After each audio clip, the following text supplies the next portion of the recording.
Continúo, que se me fue el internet. Dice, bueno, entonces, ¿cómo definimos la disciplina ahora? La disciplina es la capacidad mediante la cual las personas desarrollan razonamientos y juicios morales que les permiten cumplir voluntariamente las normas, las reglas y los acuerdos sociales. Eso es lo que queremos, que los estudiantes voluntariamente se apropien de estas normas de convivencia. Y esto no es solo a partir de la primaria. Esto es, el trabajo se realiza desde el primer ciclo, ¿no es cierto? Desde la casa y luego, pues, desde el primer ciclo con los estudiantes. Y antes, ¿qué decíamos que era antes de disciplina? Disciplina no es el ejercicio del control externo sobre el comportamiento. Tampoco busca fomentar la obediencia a través de estos medios y mucho menos tiene la finalidad de homogeneizar las conductas. Exactamente. No es un comportamiento externo, no es condicionar, no es premios, no es castigo, no es limitaciones, no es miedo. Ese concepto de disciplina ya no va. Ahora vamos con el otro. Vamos trabajando esto. La escuela.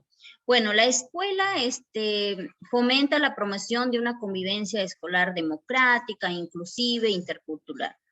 Disciplina basado en el enfoque por derechos, trabajando los 7 enfoques que venimos hasta ahora trabajando con el currículo nacional. Tenemos disciplina positiva a través de las normas de convivencia y regulándola a través de medidas correctivas. Si hay una infracción con respecto a una norma de convivencia, ¿qué medida correctiva voy a aplicar? Las normas de convivencia pues son los valores, las actitudes, las habilidades, comportamientos esperados por parte de la comunidad educativa.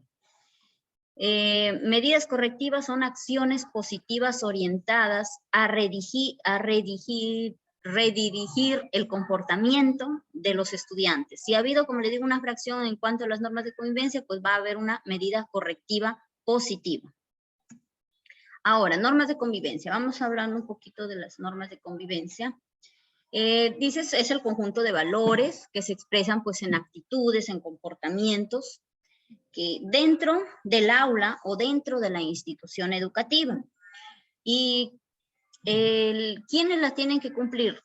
Los estudiantes, los docentes, los directivos, personal administrativo, padres de familia. Las normas de convivencia son comunes. Las normas de convivencia tienen que ser reconocidas, tienen que ser aprobadas. Y así como planteamos normas de convivencia dentro del aula, también planteamos normas de convivencia dentro de la institución educativa. Necesitan, dice, la construcción de toda la comunidad educativa. Necesitan ser cumplidas por todos los agentes educativos. No podemos estar hablando de una norma de convivencia pues que hable con el clima, cuando vemos que docentes y directores a lo mejor no se llevan muy bien y quizás hasta no se dirigen la palabra, como se dice, o estamos hablando de puntualidad, de responsabilidad, y a lo mejor los docentes también no estamos cumpliendo con nuestros horarios y no damos el ejemplo, se puede decir. Entonces, estas normas de convivencia son para todos, no solo son para los estudiantes. Por eso, al momento de redactarlas en el aula, bueno, es común para todos los estudiantes, y dentro de la institución educativa, pues tienen que haber normas de convivencia para los estudiantes y bueno, y para todo la comunidad. Se construyen en un ambiente democrático y participativo. Quiere decir que no son impuestas, no es el director quien decide cuáles son las normas de convivencia, ni es el docente del aula que viene con su cartel y ya lo pega en un espacio en el aula. Deben ser conocidas y aprobadas por todos. Efectivamente, dentro del aula, una vez que ya tenemos claras cuáles van a ser nuestras normas, tienen que ser difundidas y que en un espacio donde todos las conozcan, todos las reconozcan y todos las prueben. Necesitan articularse y guardar mucha coherencia justamente con los enfoques, con los 7 enfoques. Cada norma de convivencia tenemos tiene que guardar coherencia con alguno de los 7 enfoques o con uno o con más enfoques. Las normas de convivencia en el aula. Miren Quizás esta no sea una estrategia, pero sí es una ruta a seguir para plantear las normas de convivencia en el aula, pues en las primeras semanas cuando nos involucramos en el trabajo ya pedagógico dentro del aula, pues empezamos por las normas de convivencia. Y estas normas, si es posible, pues tenemos que trabajarlas toda la semana, de tal manera que nazcan de las necesidades de los estudiantes. Podemos partir de casos, podemos partir de un video, de una dramatización, para tratar de involucrar a los estudiantes. Primero, miren, dice lluvia de ideas con los estudiantes sobre las condiciones para un ambiente seguro, alegre y motivador. Entonces, como les digo, podemos partir con un video y luego viene una lluvia de ideas que necesitamos dentro del aula para tener un ambiente seguro, alegre y motivador. Todas las ideas que van a surgir los vamos a anotar en un papelógrafo o en la pizarra. Pedimos la colaboración de un estudiante y él va a ir anotando todas las ideas que puedan surgir. ¿Ya? Entonces aquí puesto abajo van a surgir algunos ejemplos que los estudiantes pueden mencionar. Escuchamos mientras otros hablan, somos amables, somos respetuosos, cuidamos espacios educativos. Van a ir mencionando. Si como docente veo que hay una necesidad y que ellos no la están mencionando, entonces ahí viene el trabajo del docente de ir acompañando y direccionando y haciendo algunas preguntas para que involucren ciertas normas que yo veo que se están olvidando ellos como estudiantes. Tercero, contrastar las ideas con las 3 R y U. Es una estrategia de las 3 R. Una vez que yo tengo el listado de todas mis normas de convivencia, las voy a contrastar si son razonables, respetuosas, si se relacionan y si son útiles. Idea por idea que han brindado los estudiantes, así se repitan, podemos ir agrupándolas. Entonces, tenemos que saber, ¿es razonable? ¿Es respetuosa? ¿Se relaciona con los enfoques? ¿Es útil? Una vez que ya pasó este filtro de las 3 R's y la U, entonces vamos a quedarnos ya o a pedir a los estudiantes que nos escojan 4 a 5 ideas que ellos consideran que son de mucha importancia dentro del aula. Y vamos a ver una técnica. La cosa es que ya nos vamos a quedar con esas 5 normas de convivencia que vamos a trabajar, que son indispensables dentro del desarrollo de nuestras sesiones y desarrollo de la convivencia en sí. Va a depender del grado. Si de primaria a lo mejor son más de 5, ¿no es cierto? Va a depender mucho del grupo de estudiantes, del grado, de las necesidades de los estudiantes con respecto a las normas. Y dice aquí también, para terminar, los estudiantes crean un cartel para mostrar las normas de convivencia. En este cartel, ya no le vamos a poner normas de convivencia como título, sino le vamos a poner en nuestra clase nosotros decidimos, y ahí vienen abajo las normas, las 5. Bueno, imaginemos que son 5. Le vamos a poner el título, en nuestra clase nosotros decidimos, y ahí viene una, escuchar mientras otros hablan. En el otro, respetarnos mutuamente. Otro, ayudarnos a aprender. Otro, compartir el material. Otro, cuidar el material de trabajo. Otro, levantar la mano para participar. Otro, respetar las opiniones de mis compañeros. Entonces, ya para cambiar el título de normas de convivencia, sino en nuestra aula para que se sienta que es de la necesidad de algo intrínseco de los estudiantes. Esto lo podemos trabajar en 2 sesiones, y luego en la semana también vamos a trabajar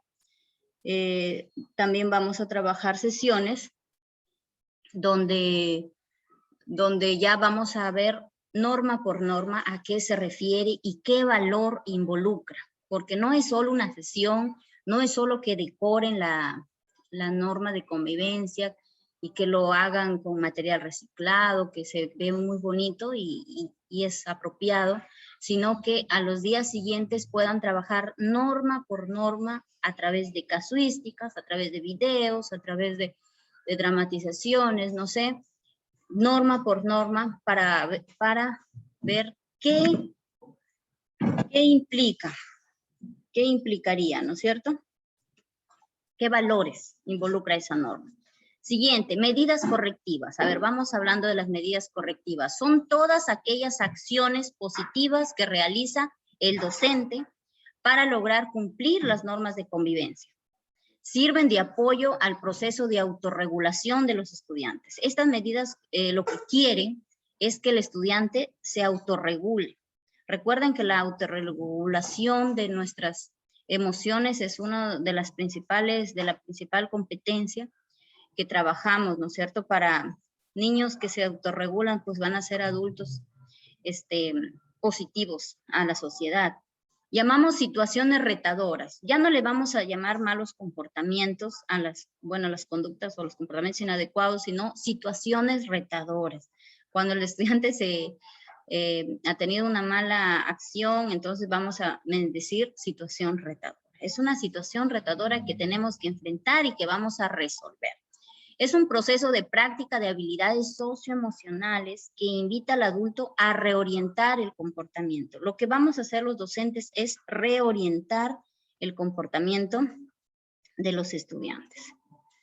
¿Cómo se implementan las normas correctivas? El adulto, en primer lugar, el adulto tiene que estar en calma.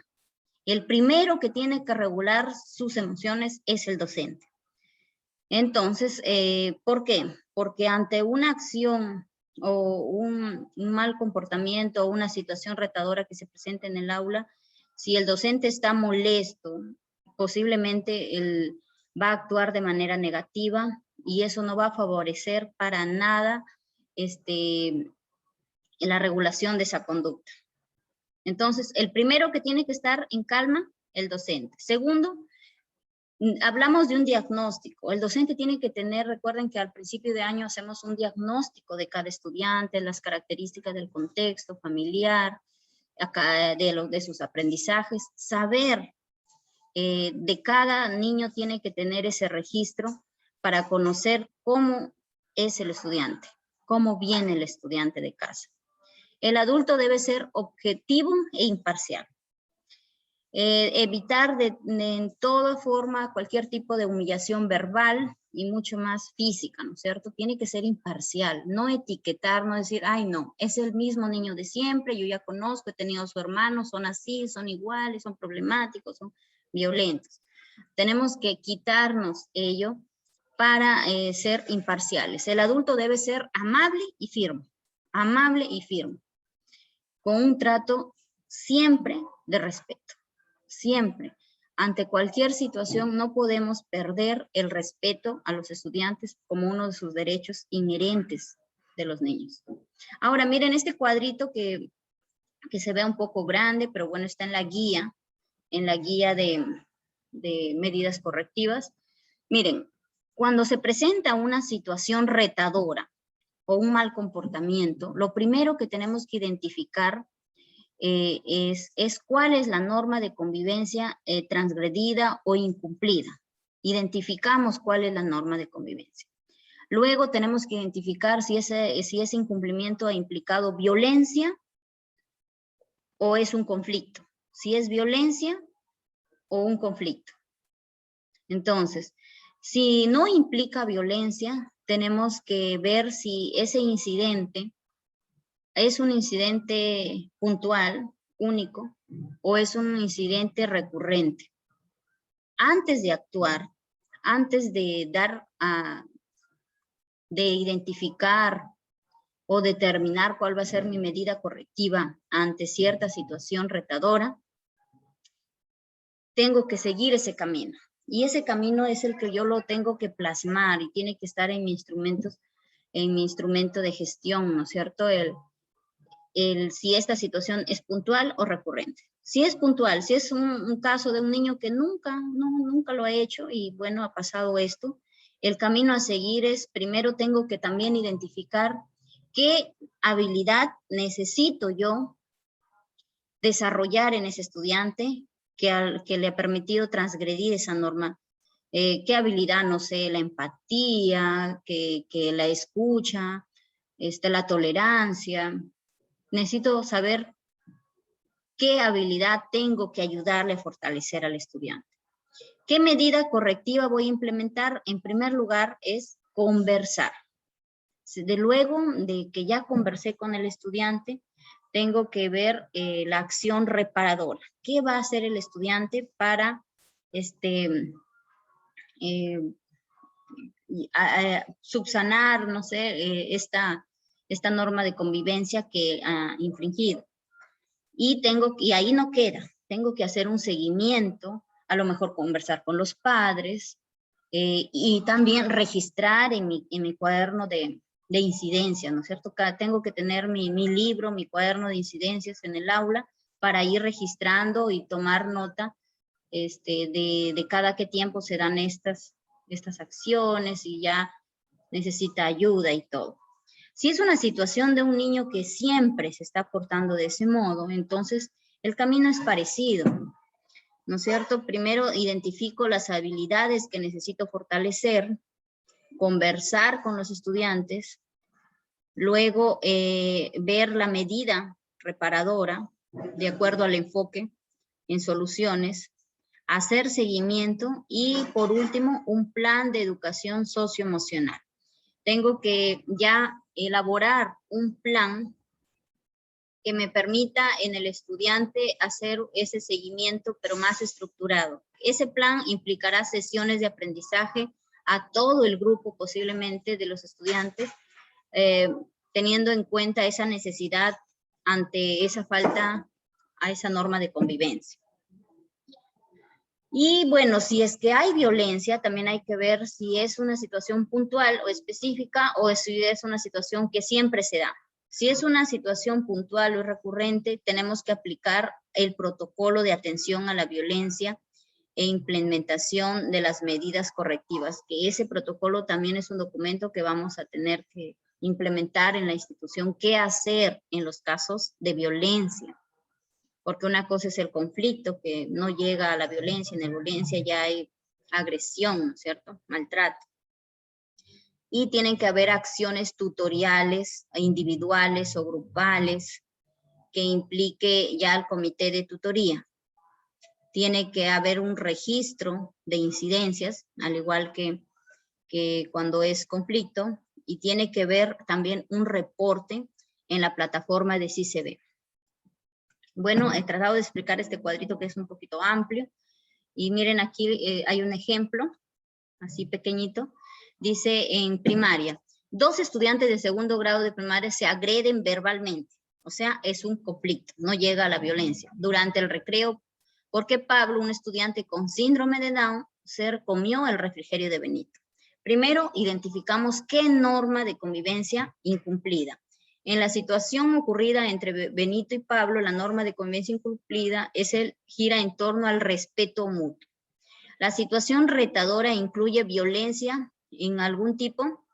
En este caso, la situación no incluye violencia. Recuerden que solo es un conflicto. Aquí es importante diferenciar entre violencia y conflicto. La situación entre Benito y Pablo es un conflicto que incluye una forma verbal. Se trata de una situación puntual o recurrente. En este ejemplo, vamos a imaginar ambos escenarios. Vamos a imaginar cuando es recurrente y cuando es puntual, ¿qué podríamos hacer?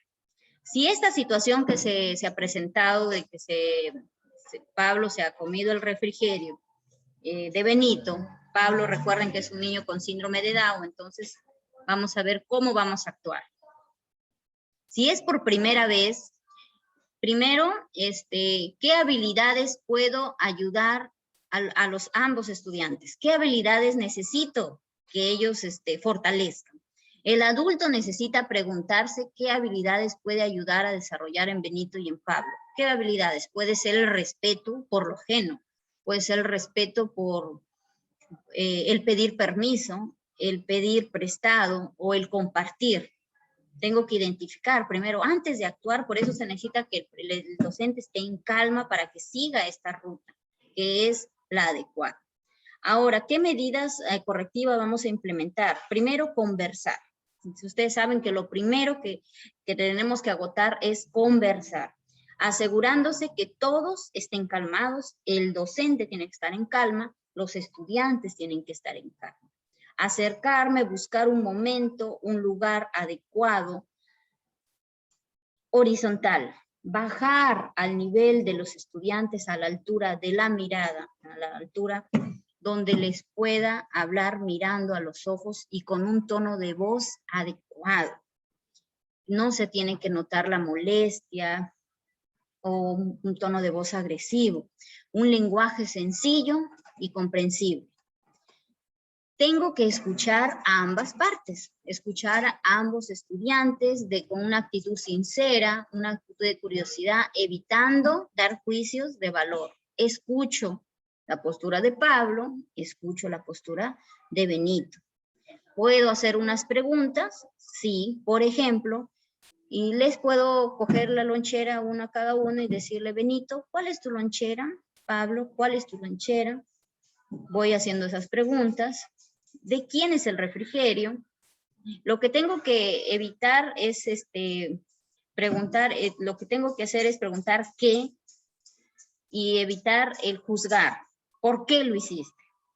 Entonces, ¿cómo te sentiste en ese momento? ¿Cómo te sientes ahora? Indagar esos sentimientos en los estudiantes, cómo se sienten, pero sin juzgarlos aún. Enfoque de soluciones. Como ya es segundo grado, les propongo que ellos mismos me den una alternativa de solución.